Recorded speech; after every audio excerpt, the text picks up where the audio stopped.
somebody's promoted to the role of sales director, sales manager, whatever the job title is, because they have sold the most insurance. Does that make them a sales leader, Kareim Cade? No, not at all. We look at sports all the time, and we look at somebody who will leave from one team and go to another team where their skill set fit, and they're a superstar. Yeah, and the other team, you never heard their name. They were riding the bench the whole time. At the end of the day, you got to remember, most of your prospects still put you on the same playing field as a used car salesman. They do. You know, one thing I look at is probably my major factor in developing a team is that I always say, I can teach you skills, I can't teach you attitude. You could have never won before, but if you believe that you can win, I can coach that, Andy. Any advice you could give a potentially new sales leader or agency owner where you're like, yeah, if I could talk to my younger self, I would have said, yeah, Kareim, don't do that. They can't be me. And so I didn't realize that early on. Yeah, you bring up an underappreciated metric of relationship building. How many times have you been the best man in a wedding? That's a great metric to determine how good you are at building relationships.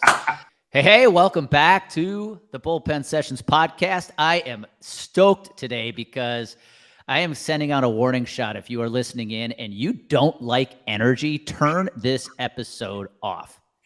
Bye. Because the gentleman I have joining me today is not only a good friend, an industry colleague, the man might have the most energy you will ever hear out of individuals. So with that being said, Kareim Cade, welcome to Bullpen Sessions. Thank you, sir. Good afternoon to my brother, man, my friend. It's exciting to be here, man. Well, we're gonna get into some topics here about building solid teams within the insurance industry. But before we get there, let's talk a little bit about Kareim Cade. Tell me about your childhood growing up in the Detroit metro area.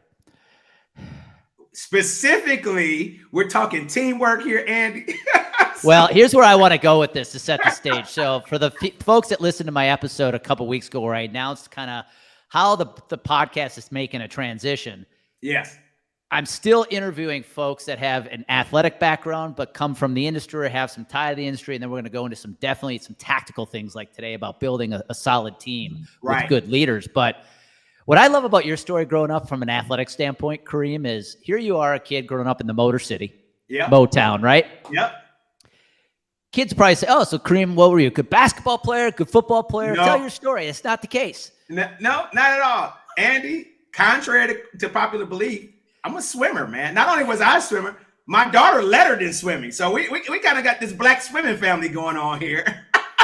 That's a little bit different than the norm. So I played basketball recreationally, of course. Played a little baseball recreationally. So, I mean, you hang out, but I was never good enough to make teams. I went out for teams in 6th grade, 7th grade, never. But I was always swimming. So I swam at the time for the YMCA. So I started with the YMCA, but my mother put me in the water. I think I was 6 months old when my mother put me in the water. And from there on, I always loved being in the water. But I started going to the YMCA. And I swam for the Fisher YMCA here in Detroit, which is no longer around. But I swam there and I started competing. And I was being swim meets on the weekend. And man, we would swim. And if you can imagine, especially back then, you're talking about I'm 51 now. We would show up to these YMCAs and we'd be probably the only black team in the building. And we're looking at, and we had some great swimmers. Now, I was a good swimmer. I was not one of the great swimmers, but I swam. That took me to my freshman year of high school where I swam. And then I had this little thing called practice, something that a lot of us don't like to do. And that kind of kicked me out the game because I'm like, I don't want to go to swim practice at 5 in the morning, 6 in the morning. That doesn't make sense to me. I can't make that make sense. But I was a swimmer, man. I'm a swimmer. And I've got to throw this shout out because I got my daughter involved with swimming. She actually swam 4 years of high school and lettered and was team captain in her final year of swimming, man. So it's a strong story for swimmers because they usually don't see folks that look like me talking about swimming, brother. So that's my sport. I hear you. Hey, I too grew up swimming. Okay. We had a good local YMCA program. I swam for a team called Lake Country Phoenix, which actually became a very well-known program around here. And I can remember, it's funny, I stopped swimming once I got into high school, middle school, high school. And then I started doing triathlons as an adult. And I'll tell you what, man, swimming does not come back easily. Oh, no. But it's tough. I mean, just to get the breathing down, to get everything that goes along with it, it's a tough deal, but I still love being in the water today. I mean, I'll go get in the pool in a minute. No problem. Well, the next time we're together, we're going to go swim some laps. Oh, man. I'm with it. What was your event? What was your event? So I was breaststroke and freestyle. Those were my two events. Okay, I got to share this because I need tips, and I think anybody here who has a kid swimming at a young age will love this. So I swam on a very competitive team, as I just mentioned. Yes. My weakness was the breaststroke. No. Because I would get to the end of the pool. Yeah. And they'd say, son, you've been disqualified. Because whatever I was doing was cheating. Yeah. And even tapping out. You got everything is court, but it's back to the breathing, like we were talking about before. Just the breathing. I loved it because I had to glide in between, and I got a little rest. I mean, it was there, but I could get a little rest in there between. Freestyle, it's just nonstop, right? It's chaos, yeah. It's chaos, brother. And so at least with breaststroke, I get a little bit. You're going, but you got a little action. And so maybe I was a baby frog and just didn't know it, man. I got my kicks down and everything in the place, so it was a great time. So I still love it. I still do breaststroke. Well, I'll tell you what, man. I am a lover of certain moments in sports history where, I can go back to YouTube and watch them over and over again. One of them is like Mariano Rivera's last outing on the mound in Yankee Stadium. But the one I'll always go back to if I want to get jacked up is the 2008 Olympics when the U.S. beat France. Yes. That leg, forgetting the guy's name, that swam the last leg, the freestyle to beat the French was still one of the greatest moment in history. Yeah, because I'm thinking who was on. Lochte was on. Who was all on that team? No, Lochte was not. It was one of the guys from Wisconsin, and I'm forgetting his name. He had a hyphenated last name, but then you had Michael Phelps. Phelps, yeah. I'm forgetting the other gentleman, who African American. Yes. And then the last guy, dang it, I'm forgetting his name. But the time at which the speed at which he swam that last 100. Yes. I still remember. You still watch it, and the announcers are like, "It's over. The French are going to win." And then all of a sudden, like, "Wait a second, wait!" And then that comeback was unbelievable. And just think about the team in that piece. Where everybody's strengths are, and everybody's got to do their part. I just need you to hold your end because I'm gonna come back on the back end and grab this thing. Don't worry about it. That's something strong, man. When you're talking about it from a team perspective, that's awesome. You want to know how to be part of a team? So when I was a kid swimming, I was on the best relay team we had, but we had two of the best studs. We had a kid probably at age 10 that was breaking times of 14-year-olds. That's how good he was. He was on the back end of our relay. Yep. Exactly. I kicked it off, put the weak link out there first, but man, I won a lot of gold medals that way. Hey, I was the kickoff guy. I'm like, I'm gonna get us in the game a little bit. I'm gonna keep us close, but now the rest of y'all come on in and do what you do. Yeah. And my daughter was the same. My daughter was, awesome. And I said, well, she'll go to school and to college and have a swimming scholarship. She's like, yeah, no, Dad, I'm not doing that anymore. I don't want to do any more wetlands, dry lands, none of that. I'm done. Well, and you talk about sports that are time consuming, swimming, the exhaustion. You talked about getting up at 4 or 5 in the morning to go to practice. Sometimes you have 2 a days. 2 a day. And then the length you're swimming at each practice is just insane. Nonstop, man. It's so good to see you, brother. I'm excited about this today. Well, let's dive into another. You're a sports fan like myself. And if you're listening to the audio, you can't see the video. This man is decked out in red. All things Kansas City Chiefs. So before we get into that, how does a man born and raised in Detroit, Michigan, become a Kansas City Chiefs fan? Man. Understandable, because the Lions have been bad for a long time. The Lions have been bad. But how do you become a Chiefs fan? So here's what's crazy. I got a crazy story. So I'm growing up, my inside the household, my parents were not big Lions fans. Now, of course, Lions would be on, but my dad was a huge, and still is today, a huge then Oakland Raiders fan. And he loved the black and silver. That was his deal. And unfortunately, during that time, I didn't have the greatest relationship with my dad. It's much better today, but didn't have the greatest relationship with my dad. And so as a kid, what did I do? I rooted for the team that was against my dad. And who had the most rivalry? Well, it was Kansas City. You could do anybody in the AFC West, but Kansas City and the Raiders just went at it all the time, from changing coaches to changing team members. You name it. We go through all the list of players that came from those two teams between each other, and it was always beef. And so at 13, here it is. I pick up the Chiefs and I start following the Chiefs. Then it's this little game that's probably, I'm dating myself here, Andy, called Tecmo Bowl. And Tecmo Nintendo, right? And so I would play with the Chiefs on Tecmo Bowl. That was my deal. I could get a little Christian Okoye in there. I could, I can mix it up a little bit. And that was it. So from there on out, I roll with the Chiefs. So the beautiful thing about us having these wins now, man, is that all of my friends, my childhood friends, they're like, we can't say anything. This guy is not a bandwagoner. He's been riding with these guys since 13 years old. He's never went back on it. He's never doubled back, never been a fair weather friend, took him all the way through. So right now he's got all bragging rights, So now they don't like me anymore. They're like, man, we're tired of seeing you win. That's okay. I waited a long time for that, Andy. I waited a long time for it. Well, you brought back some memories with Tecmo Super Bowl. Yes, sir. I too liked to play with Christian Okoye, but you know what my beef was? What's that? He would get hurt by week 3 because of, and then he would go down with an injury. He's taking the bruising. That was what he's there for. We only had 2 rules, though. There were only 2 teams or people you could not beat whenever we played. You could not be the Falcons because they had Deion Sanders, and it was impossible to throw with Deion Sanders. And then you couldn't be – actually, 2 teams. You couldn't be the Bills or the Oilers. Really? Because they were so good offensively, it was like impossible to stop them. If you were the Oilers with Warren Moon and all those receivers, you can't stop them. You can't stop them. And Buffalo at that time, they were on the run. What was Buffalo? 4 Super Bowls in a row or something like that? Yeah, 0 for 4. 0 for 4. And they still say that. I was just with some Buffalo fans the other day, and they're like, oh, here's the Chief guy. I'm like, well, one day you'll beat us. You keep loading up. One day you'll beat us. Well, let's talk about this. So that's a good segue because, Kareim, you got your Kareim Chiefs jersey on, number 50, because you just celebrated a 50th birthday. So happy belated birthday. Yes, well, no, actually, this is a jersey from 11 months ago because I turned. So I'll be 51 this Saturday. So now I'm going to have to get an updated jersey, right? I'll be 51 this Saturday. But for the Big 5-0, I celebrate, and I had a custom jersey made. For those who want to get Kareim a birthday gift, we are recording this on this July 17th, so your birthday would be July 22nd. Saturday, baby. You want to give Kareim and I think I shared this with you too, Andy, that I'm born on my mother's birthday. So me and Mom celebrate the same birthday. So, Mom and I are looking to hang out. That is awesome. Well, happy early birthday. Well, I'm going to make sure Amy Essig gets a nice gift in the mail for you.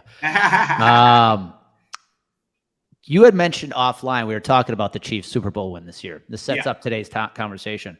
Yeah. One thing you said that was really good about this team, because I think a couple of years ago, man, they were stacked. Yes. But what you talked about this year was how this team wasn't full of all-stars. Yeah, you got Mahomes and you got Kelsey and all those guys, but this team was a little different. They weren't filled with first-round draft picks. Yeah, what I think about it is that when the original trade came with Tyreek Hill, I had my buddies calling me. They're like, that's the end of your dynasty. It's over. And for one moment, you could begin to think along those lines because there was so much connection between Mahomes and Hill. And of course, always at the end of those games, it was always about how do we move fast? And that was the fastest way to get it done, right? You could change the course of the game in 13 seconds. You think you're winning, and hey, Mahomes to Hill, game over, done deal. And so it was interesting to see, and I think as we're talking about leadership and looking at teamwork, to see how Pat would evolve, how the team would evolve, because everybody counted them out from the beginning of the season. It was still like, okay, well, it's decent. And then if you recall too, Andy, the whole AFC West built their teams to beat Kansas City. So you started looking at what happened in the West, and I'm like, I got concerned. As a fan, I am a fan. But, as a fan, you're kind of like, wow, they're stacking to beat us. They weren't even stacking to go to the Super Bowl. They were stacking to beat us such that we didn't get another AFC title overall. But to look at what he was able to do, and I say as a team, because we know that comes from coaching. Even now we're looking at people saying that Eric Bieniemy is gone now. What does that look like for us from offensive coaching standpoint?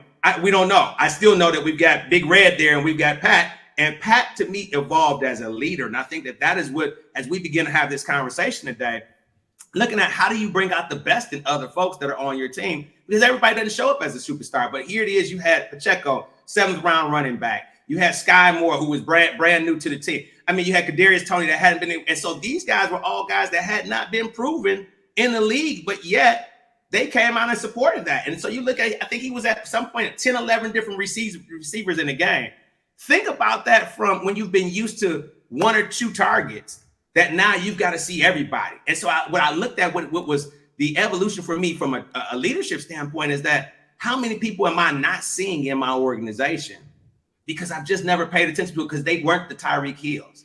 Who did I let fall? You and I talk about this all the time. Who did I let leave the organization because I couldn't see the potential in what they had? And as a leader, I didn't develop it. But I love what this team did this year.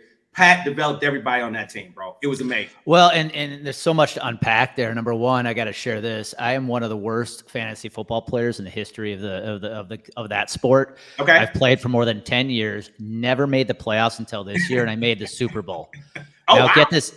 check this out. I lost the Super Bowl because the game that decided the Super Bowl came down to the Monday Night Football game between the Bengals and the Bills when Damar Hamlin went down. Yes. And when that game got postponed, we made the decision that wherever the score's at is the final score. Okay. And I was losing in the Super Bowl, the fantasy Super Bowl, and we stopped the game, obviously for justified reasons. Right. But I was going to share with you, my secret weapon at the end of the year was Pacheco. Oh, no question. But I mean, and you think about 7th round, coming out of Rutgers, but just ran with a purpose, man. Just an underdog. It's something about an underdog, Andy, and I've been there, and I love the underdog. I'm coming in 7th round. Nobody believes. You know what I mean? Just think about that. And here it is. I was the difference maker, and I come right in and I get a championship my first year. I love it. I mean, those are just great stories. Man. Well, and I was going to say one more thing, and then bring it back to your topic was, as a guy who lived out in Colorado for 9 years and talked about AFC West teams trying to build to beat the Chiefs, I can tell you, I don't think that was the Broncos case. I'm a conspiracy theorist, and I was convinced John Elway was literally trying to find the worst quarterbacks just to cement his status as the greatest Bronco quarterback ever. Oh, that's hilarious.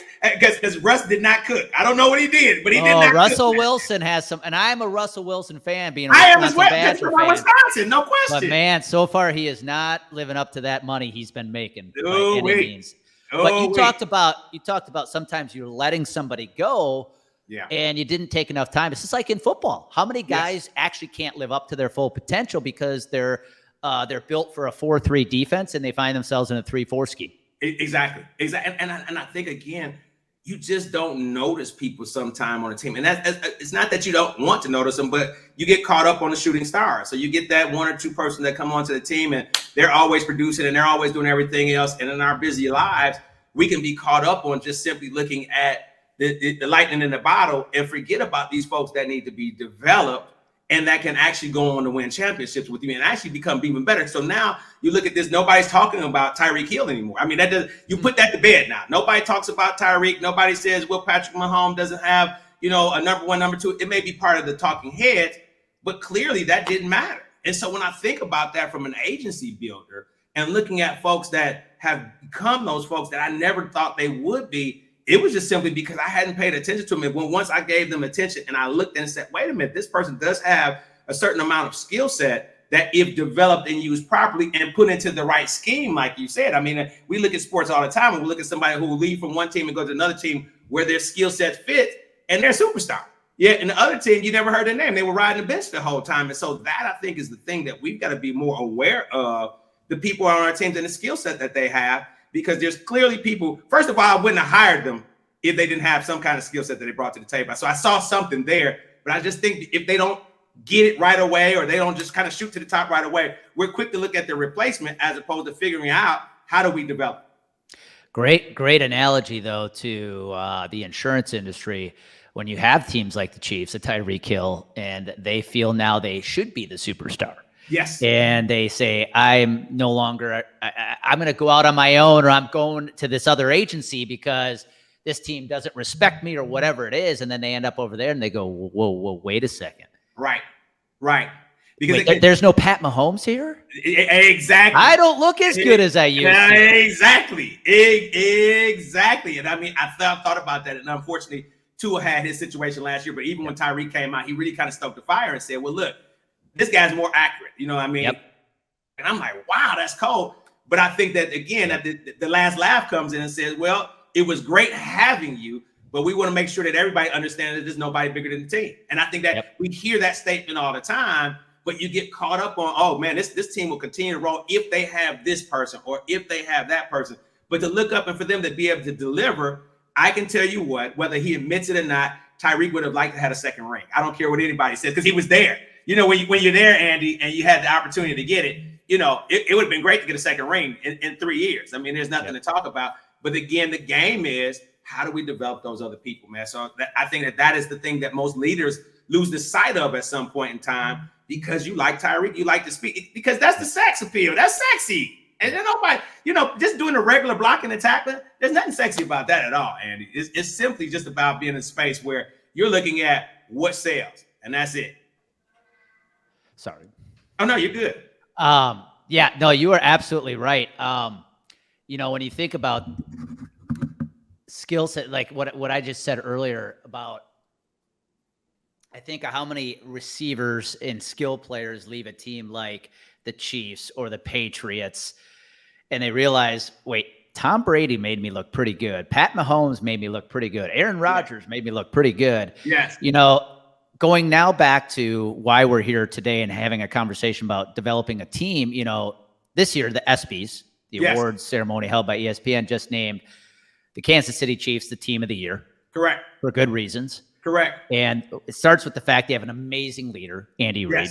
Yes. Let's talk about building a team in the insurance industry, because I think this is one of the biggest struggles we have right now in the industry is if we're going to build an agency that's built to thrive for the long term, it starts with the people you're bringing on the team. And I think there's this propensity to want to go find all-stars.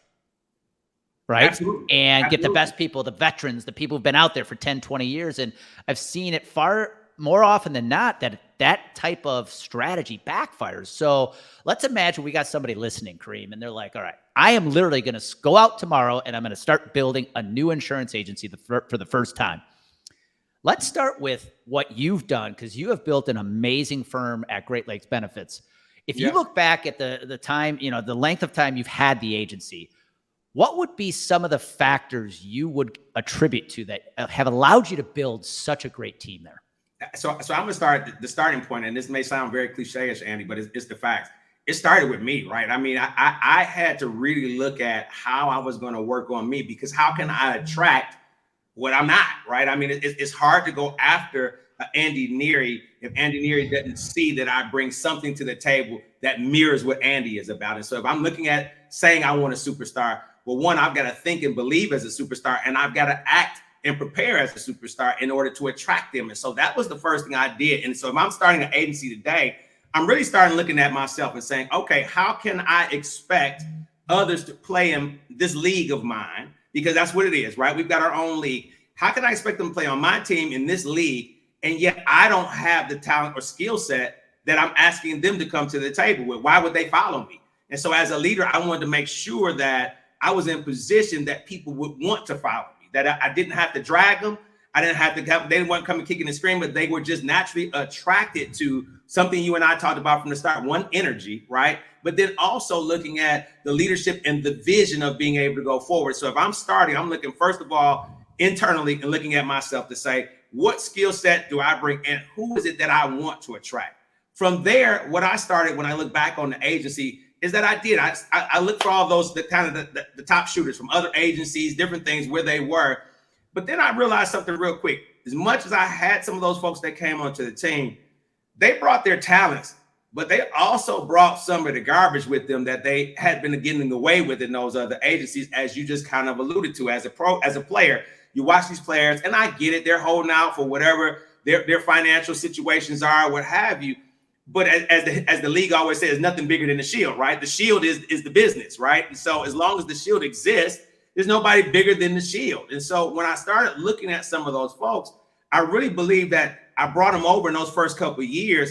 And as much as they did come and produce, Andy, they also brought some cancer with them, right? They brought some bad habits with them. And the unfortunate thing for me as a young leader at the time was that I kind of encouraged that. I encouraged that because they were the winners. They were producing. We were putting up big numbers. But as a whole, I would look back at the rest. There was a lot of carnage being left behind that I was not addressing because of that. And so the other thing that I would look at in terms of finding that is that I don't need you to be a superstar. You know, one thing I look at is probably my major factor in developing a team is that I always say, I can teach you skills. I can't teach you attitude, right? So I'm first of all looking at what type of attitude do you bring to the table? You could have never won before, but if you believe that you can win, I can coach that, Andy. If you believe that you can win, I can coach that, because now you just need the tactical pieces that we're talking about, right? In order for you to be successful, I need to give you some how-tos to be able to go. But if you come with that kind of thinking where you don't believe that you can win, you don't believe that you have the opportunity to win, that's something I look for. So that is one of my first traits that I look for in someone when they're coming on board with our team is, what type of attitude are you coming to the table with? Because I don't want to spend a lot of time trying to coach you. And I found myself when I had folks that had bad attitudes, Andy, you know what I found? I found myself having to sell them in the business day in and day out, trying to encourage. And at that point, I thought I was encouraging them. I really wasn't. I was really wearing myself out, trying to get them to think, and they were never going to do anything any different anyway. What they were going to do is to be what we talk about all the time. They weren't going to the transfer portal. And we already knew they're going to the transfer portal. They're going to ship out of here. They're going to go to somebody else's agency, take their bad attitude with them again. And I had to become comfortable with that. And so I think that as people are thinking about building, if you're starting that would be my number one attribute right off rip is, do they come with the right attitude that fits the culture that you have created as the leader? And I would actually say attitude is more important than knowledge, because I think something that our industry puts a lot of emphasis on is somebody's knowledge. So that's what probably lends them to want to go find a veteran when it comes to an account manager or a producer or a sales director, right? Yep. And because they believe it's the knowledge that requires somebody that's going to allow somebody to have success. But at the end of the day, what they've acquired, to your point, is a cancer. And I'll tell you, I mean, you and I have talked about this before, and I think I shared with you, one of my mentors told me a long time ago that I'll take ignorance on fire than knowledge on ice any day, right? And so when I had to think about that, is that, look, I'll take that fired up, somebody who just wants to go get it, I can coach them. But somebody who's got all the knowledge in the world and they're sitting there, let's face it, most of our prospects, most of our clients, when I've been doing this 25 years, and I'm talking about, I've dealt with companies over 5,000 lives down to smaller companies.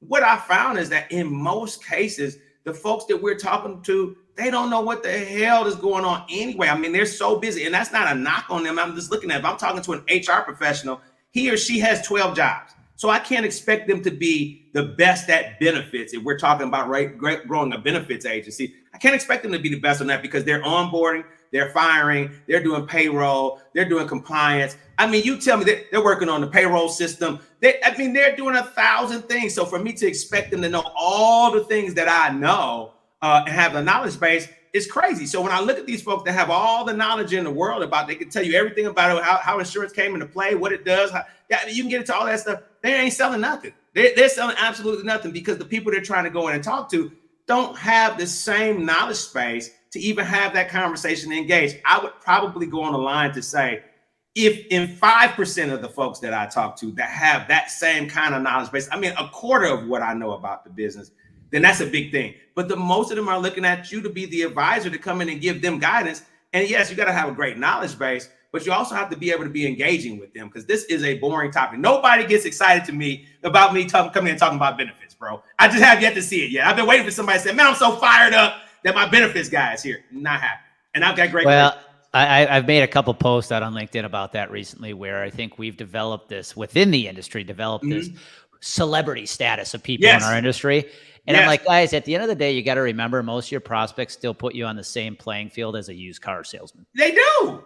They do. I mean, they because if it was about knowledge, all of the things that we've watched our industry evolve into over the last several years would be working. But how do you still find out that most people are still in fully insured plans? They're still doing the same status quo. They're still taking the spreadsheet and picking out what it is. And they're like, look, I'll see you next year. Because at the end of the day, we've gone to the celebrity status piece. But in terms of implementation of that, very rarely does it happen, because the other person on the other side doesn't know what the hell you're talking about.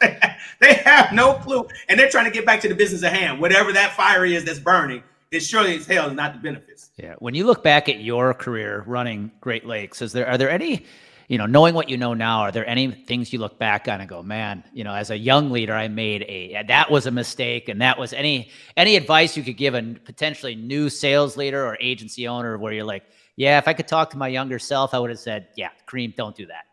Man, I'll tell you, so there's a few things that I look at that I would have done differently, right? And so one would simply just be, in looking at the onboarding process, having a true process that connected people.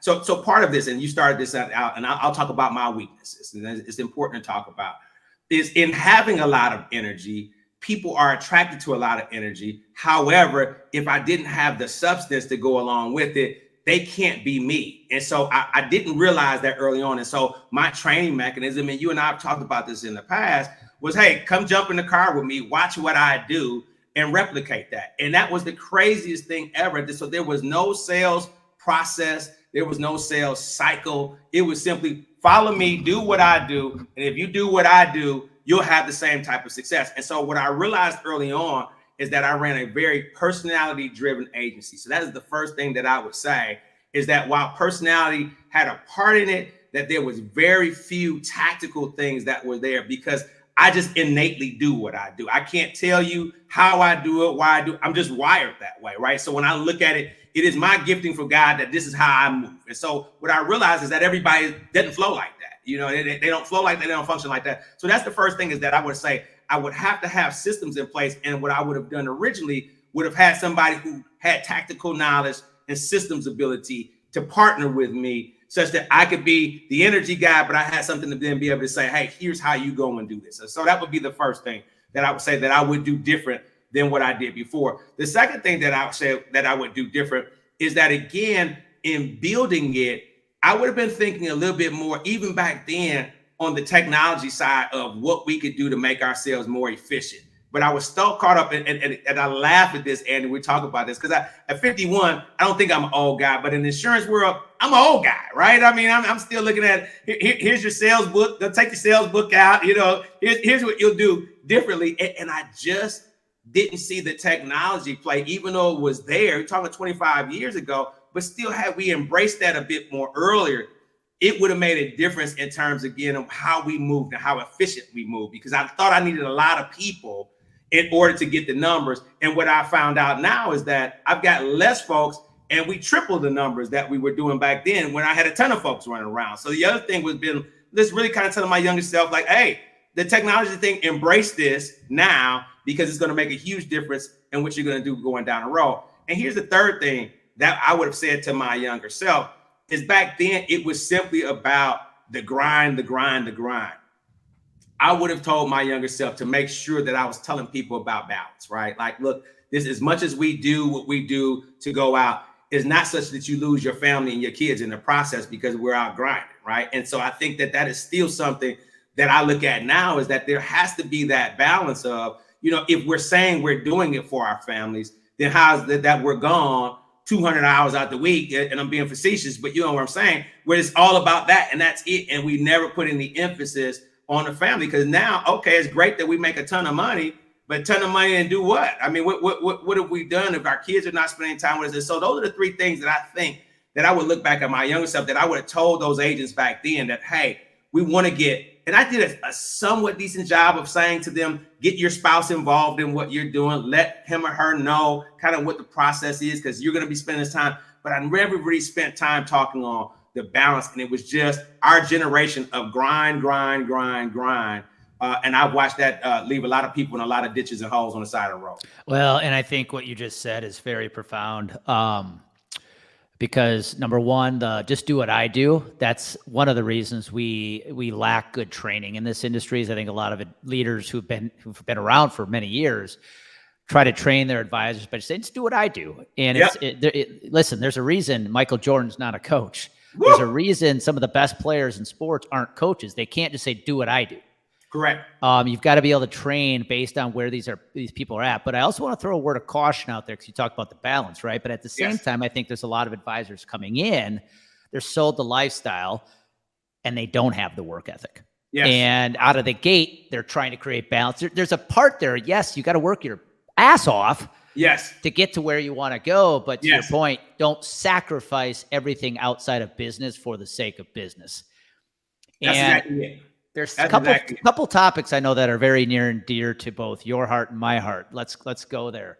Let's start with defining what is a good leader. Ooh. I think you and I have talked about at length this problem. I'll call it a problem in our industry, where somebody's promoted to the role of sales director, sales manager, whatever the job title is, because they have sold the most insurance. Does that make them a sales leader, Kareim Cade? No, not at all. Not at all. Matter of fact, I've seen those to be some of the worst sales leaders that I've seen in the industry, right? That means that because they've been promoted because they're great, but can they lead anybody? And the answer is simply they cannot. They're not efficient. Most of the time when I see them, and I mean, I'm gonna call it as I see it, the ego won't allow them to be an effective leader, right? Because that means that they have to shift or they have to change. And they've been so big on their own respective egos that it won't allow them to shift or change, because in their mind, they're still producing. Well, they are as an individual producer, but when you look back and start thinking about the folks that are following, nobody's following them. Nobody wants to be around them. You know, they're their own pariah. So when I look at that, I don't see them as being the most efficient. Now, there's a few that have that hybrid, have that ability to be that person that's out front and grooving at that level, but also in a space where they can look back and see, how do I train and bring up other people? But when we look at the definition of leadership now, and we start taking those folks and putting those folks who've been the top in sales, and that we need to leave them in their own place. We need to leave them right where they are. Let them do what they're doing. And let's find other people that can be more efficient in that space. And I think you and I have determined, even if the guy wasn't the best player on the field, we've watched those people come in to be the best coaches. They had the best IQs. They had the ability to motivate, to get people to understand. And because they understood the field, they could relate that information the same. And so I've looked at now over the years to say, well, okay, because I've been out on the front line and I was out selling, and I'm still selling today, right? I have the ability to be able to come back and relate that to someone new who's coming into the industry without being so high on, hey, look at all my awards, look at all the things I've done. This is nothing. That has nothing to do with them being successful. I've always said I can't spend your money, Andy. So it's great that you tell me that you made a gazillion dollars. And I can't live in your house. I can't drive your car. And here's more importantly, I don't know what you're doing to maintain that. So I think people get caught up on looking at the leader's success or perceived success and wanting what they have without really understanding what they're doing to maintain it. And I'm like, it always had to be with integrity for me as well. Like I'm not going to do, something outside of what's the integrity side of this thing to get this thing done. So I think when we start talking about those sales leaders, when we start looking, I was just watching something yesterday, one of the biographies on the gentleman who was running FTX, the Bitcoin piece, and just all this, but people were caught up on his hype. They were caught, so they were never looking at the business model, right? Until it all came imploding and fell down. Is that you're like, oh, wait a minute. But those signs were always there. And so I think when we start talking about leaders, we've got to make sure that we look up under the hood of a leader, right? We've got to know what that leader actually possesses to bring to the table before we just crown them as the leader simply because they had great sales in their own personal career. Well, and go back the last 10 years, go look at the last 10 Super Bowls. I'd love to know how many of the coaches representing the Super Bowl teams are Hall of Fame football players. My guess is none of them. Now, my guess would be that as well. My guess would be that as well. And with that philosophy of hiring, promoting the person with the best sales results, I see two big problems. Number one, you're taking that person out of production. Yes. Which is a bad move. Yes. But two, I've seen this become a trend in agencies lately where when you are still a producer at heart and now you're supposed to run a team, what ends up happening is you actually go out with your producers and try to sell the case on your own just to get the revenue. And these producers aren't learning a damn thing. You're actually going out and just closing it for them. And that becomes a big problem culturally as well, because your numbers are looking good, but at the end of the day, your producers really aren't growing or actually having success. You're the one having the success for them.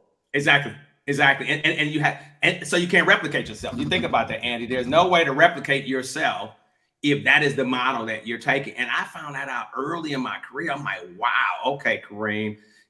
My team teases me today, and they're like, yeah, well, everybody. You're great friends with everybody. I've never seen anybody. Today, they were talking about how many weddings I've been in, that I've been in like 9 weddings, right? And they're like, nobody is in 9 weddings. Like this is unheard of. And I'm like, you're like best man in like 6 of them. Like, who has 6 friends that call? And I'm like, well, I just have worked on building relationships with folks over the years. That's my superpower, right? Everybody has their superpower, but that's my superpower. But for me to expect other people to be able to replicate that, that's unfair of me to put that on them. And I think that when we talk about leaders that are in those places that have been the top salespersons and they know what they do, but the average person is not going to spend those types of hours. They're not going to do those types of things. They're not going to be in those kind of environments. Not that they can't, but they'll do it at a different level than you. I think you set yourself up for failure and you set them up for failure. And then I think the worst part about that is what I see happening in our industry as well, is that people who could make it and could be great advisors in our business, they get out, man, because they've been around someone that did not build them up, but actually tore them down more than when they came. And they just feel like there's no way that I can make it in this business, and they're off doing something else. And we're at a critical space in our business where we know, average age 57-year-old male in our business, that if we don't begin to shift and change that, and you and I have talked about this over the years, that we're going to have an industry that will be outdated, which it already is, right? But we just won't have the youth, those folks coming in to look at our business because they don't think they can make it happen. Yeah, you bring up an underappreciated metric of relationship building. How many times have you been the best man in a wedding? That's a great metric to determine how good you are at building relationships. Let's segue now into my last question for you, which is what you just said. Okay, you're building a team. Kareim, what do agencies have to do to improve the level of training they're giving their producers? So let's start training, but let me take it back even before we start training, because I think it's the other piece. First of all, we've got to be open to recruiting all kind of people to our business, right? And so what do I mean by that? You and I talked about this, Andy, but I find it important. I mean, if I got a guy with a gauge in his ear, I've got somebody with some tattoos on their arm, I can't disqualify them simply because I grew up in an era where it was a three-piece suit and this is what everybody did. That dog no longer hunts, right? Everybody's not in 3.6. And guess what? The folks that this person is going to attract, those are the next generation of leaders that are coming behind. They don't relate to me in my three-piece suit. So just as much as I don't relate to them in their tattoos and maybe their gauge, if I'm that type of leader, then how can I expect them to relate to me if I'm still saying, well, the only way you can do this is that you've got to be suited and booted every single day, because that's just not the way that they operate, right? And especially post-pandemic, really folks are not there. I mean, being in Tampa, very rarely do I see people in a full suit in Tampa. First of all, it's hot as shit. But then outside of that, you just don't see it, like the culture has changed. So I think before we can even get to that piece, we've got to be open to the fact that we've got to recruit differently. We've got to look at people differently. We've got to use a different set of evaluation. The evaluation before used to be like, it'd be great to have a military person or a sports athlete, somebody who's had, the ability to be disciplined. And while all those things are still true, you want to have that element of that. You know what? It's something to be said about these younger folks that come in and they just have fresh ideas because we've been doing it the same way the entire time, right? And so if we continue to go down that road, I think we lose sight of some of the talent that exists out there that we've not even tapped into that can take our insurance industry to a whole nother level. So I think starting there would be the key. Now, when we start talking about moving over and shifting to training, I think that we've got to look at saying again, doing things differently, that we've got to have fresh concepts coming from training. I know people who are still training the same way that we trained 30 years ago. And if we're thinking about that, one is outdated. Outside of it being outdated, we can't get anybody engaged long enough to be willing to do that. I mean, it's hard for me to keep my daughter engaged with me when I'm talking about, hey, I don't use this type of technology. She's looking at me like, are you kidding me, Dad? Like, why are you still doing this? I am still the guy that I'm checking off. I don't want you to have these cookies. I don't want you to have. She's like, Dad, can you just click on the app and we can keep moving? I'm like, well, no, I'm not giving them this. So I think that when you have that same thought and process and training, right, you're looking at a situation where I'm still training people the way that I think as a 51-year-old, and I can't attract them. So I've got to begin to shift and start changing and saying, okay, how does social media? You and I joke about this all the time. I'm a LinkedIn guy only. You have been a big influencer for me in that realm. Outside of that, I've never had a TikTok. I've never had an Instagram. I've never had a Snapchat. I've never had a Facebook. So when you think about that, how am I going to attract those kind of folks that's all they know? That's all my daughter knows. That's the only world that she plays in. Her space for getting information and news is TikTok. And I'm like, you gotta be kidding. Like, is that your news source? And she's like, yeah, Dad, are you still waiting to turn on CNN, to find out the news? You got to watch that whole reel replay itself for a full hour before you get to, I'm clicking on this. And so I think that we've got to change. If we're going to begin to train them, we've got to start taking the things that they are accustomed to using, getting out of our own ways, right? And putting them in position to be able to empower us to do more business, utilizing the new way of doing business, because we're outdated, bro. I mean, it's just it. I mean, my team was just telling me today, utilizing some AI stuff, and they were telling me all this stuff with AI and how we can do some other content and blah, blah, blah, blah. and it's blowing me away, all of the stuff that they're telling me about. And they're like, oh, the iteration we were talking to you about 6 months ago, Kareim, yeah, this thing, this like before you had a nice Camaro, now you got a souped up vet. I mean, this is, and I'm just listening to this stuff like, wow. But if I don't allow them to be part of my agency and start looking at the training, then I'm outdated. I'm laid behind. So I think that in shifting that training and starting to utilize the new ways of selling, and it cannot be that does not. Here's what I still don't believe, Andy, and I could be wrong.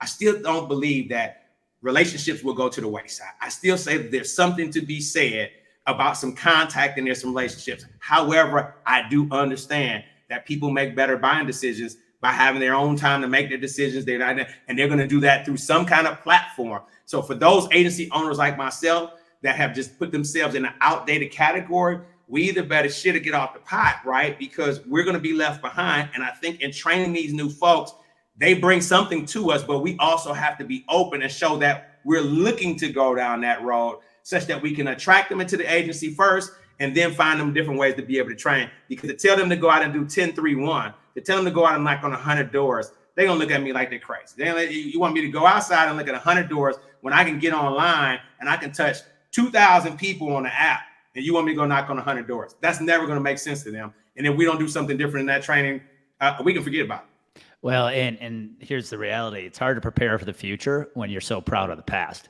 Woo! Oh, I'm going to steal that. Yeah, it's hard. I use that in my keynotes. It's hard to prepare for the future when you're proud of the past. And I think our industry by and large is still proud of what we did 30 years ago. And, here's the reality. Here's where I'm optimistic, though, Kareim. We can poo-poo the millennials and the Gen Zs, but they are going to be, and already are, the first generations that come into these situations and go, why are we doing it that way? Why are we doing it that way? Look at your daughter. She's already, Dad, why are you doing it that way? That is what that generation, by the way, if you're an advisor still selling the way you did 20 years ago, this applies to your decision makers at your prospects. They're going to come in and say, why are we doing it this way? Yes. Yes. Now, why are we doing it this way? Here's an example. You and I, when we got in the business, were taught, go where your prospects hang out. Back then, What was that? That was the country club. Yep. So I was told to go buy a membership, even though I couldn't afford it, at a country club, because that's where my prospects hang out. Go eat lunch at the most expensive restaurant in town, because that's where the CEOs hang out, right? Well, guess what? Where are they hanging out today? Yep. This phone I have in my hand, that is the country club today. Yep. That's it. So you have to adjust where your prospects are hanging out, and your prospecting strategy, your training, has to teach producers how to hang out there as well. So I'm glad you brought that up. So, Kareim, you and I could go all afternoon, man, as we always do. But people listening, if somebody listening is like, this dude, well, number one, I love his energy. Number two, I would just love to reach out and say, because you and I are working, we have a program we have been putting out there. I think a lot of people just think you and I are doing it for fun, but we actually have a program. We're too old for that, Andy. We're too old for that shit. And it's a leadership workshop that we have developed to help agencies and insurance companies bring the right leadership development to their companies. But if somebody wanted to reach out to you, Kareim, what are the easiest ways to get a hold of you? Well, I'll tell you, first of all, LinkedIn always. Now, I will say this, guys. I just talked about all the stuff I don't do. LinkedIn, I look at LinkedIn. But outside of that, they can reach out to me directly. Email, and I'm sure you'll be able to put that up in the chat or something like that. Andy, reach out to me. But I'm just big on, I think you and I have talked about this, just being big on sharing the information. Now, granted, do I have all the time in the world to sit back and just share all day long? No, I don't. However, I've looked at that as being a part of what my give back has to be to this industry. So I think so many times we get caught up on if it's not being paid for. And time is money. We know that time is money. But there's opportunities where it's just that somebody needs to have that quick 5-minute conversation. Now, here's the thing that you and I talk about all the time. This is not calling to pick my brain for free. This is just saying, you know what, if there's one or two things that we could share, if it's just about building a relationship, I'm all for that. But I am a capitalist as well. But I think reaching out LinkedIn, reaching out to me via email, I'm all for all those things and just open. I think, and from the platforms that we've talked or spoke on before, Andy, I've come out of that with just some good folks that I've met. That it just may be that you just need to have that encouragement. This thing will work if you work it. I mean, you've got to work it, but it will work and it will produce those things that people have talked about. But it's just about having good mentorship. The last thing I'll say about that is that you and I have talked about this a while. I think that mentorship is still the shortcut to success in our business, right? In any business, is that you have somebody who's gone there before you, someone who's done it before you. I can tell you where I've made those mistakes, like the questions you asked me today. And this is where I see the opportunities are today moving forward. I have not seen it any brighter, even with all the nonsense in our industry, it being archaic.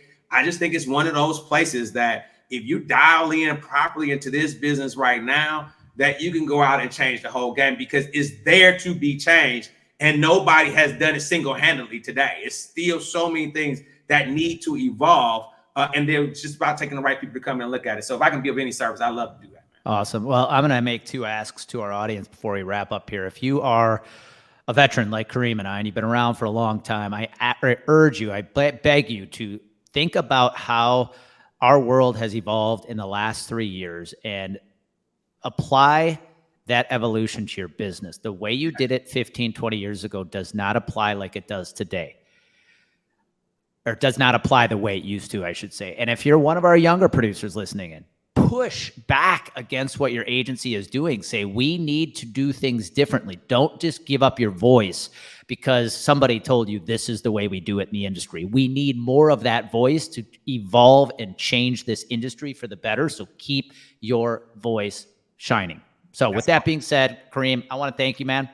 Man, appreciate you, man. A blast as always. For everybody else listening in, take Kareim's words and apply them. This and guy you got my last statement, though, Andy. How about them Chiefs? And with that, we'll call it a wrap. Take Kareim's advice. Go out and build a team designed to win today. Be well.